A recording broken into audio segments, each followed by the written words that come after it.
एगो गाना है भैया हेलो हेलो कि मन में जे तहरा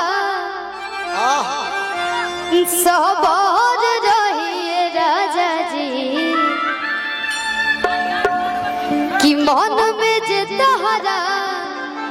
हेलो सबर रहिए राजा जी तब तोरे कमरिया एकर के भाव में कहबो कि ना एकर के भाव में कहबो कि ना कि तोरे कमरिया हेलो पगली जी बिल्कुल। अच्छा ये लोग को बैठा दिया जो हमने के भाव में हाँ अच्छा मंच पे बनी जाए तो मतलब कि कलाकार वाले हैं हां हां ओहे रही अरे दादा मन में जे तहरा जी जी कि मन में जे तहरा सबर रहिए राजा जी तब तोरे कमरिया जिंदगी भर रहिए राजा जी भैया कि मन में जे तहरा एकर के देखो मान लो कि तू शिवानी हो आ अभी तू गोलू राजा बन गई हम शिवानी बन गई देखे करे के कोई हम सजा देते हम शिवानी सिंह हई तो गोलू राजा पगली है ने देख हम गोलू राजा ना हम शिवानी सिंह आ तू गोलू राजा देखे के कोई से सजा हो जाए कि मन में जे तहरा सबर रहिए राजा कमरिया जिंदगी भर रहिए का करबू बे पागले का कर दे हम का गए हम बहुत कुछ कह गए कहीं जोन का एक बात एगो हई तार के ना हम बड़ी सुननी काल हुए हो कि न न न न न न न एगोरी साथी के टिकुलिया वाह वाह ई कहिया गइबू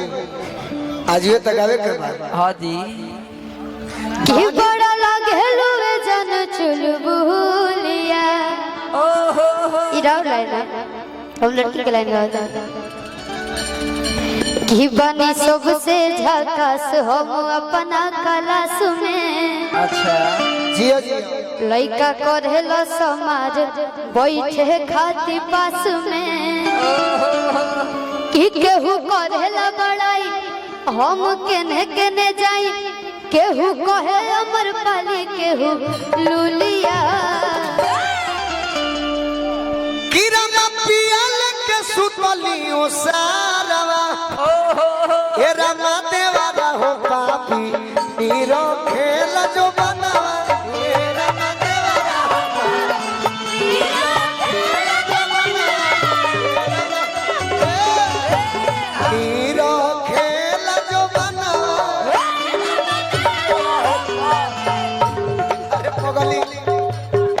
ओरिजिनल है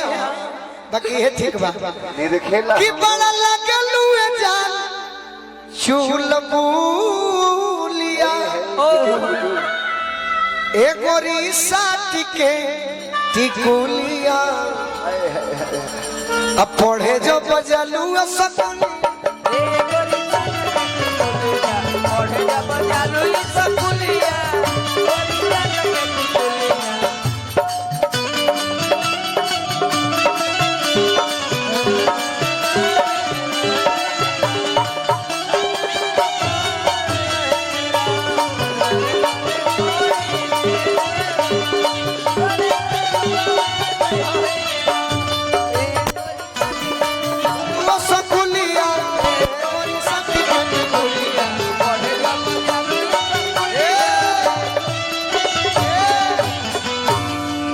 हमारे स्केल तंदला देना हमारे स्केल डी सर ये तो तोहरे रहे डी सर खा रहा था भाभी अभी शुरू में वो गाना गाने हम लोग साथे गावल चाहते नहीं कौन गाना आइए जब जब कहा जाला कि वो चूल्हा बेकार बजाना में ताव देखे हाँ जी कि वो चूल्हा बेकार बजाना में ताव देखे और पड़ोसी बेकार बजाने से लगाव देखे सही बात और औरत बेकार बजाना में छाव देखे हाँ और कलाकार बेकार बटे जना में बाहर देखे हाँ जी और देह बेकार बजे उनमें दो चार गो घाव नहीं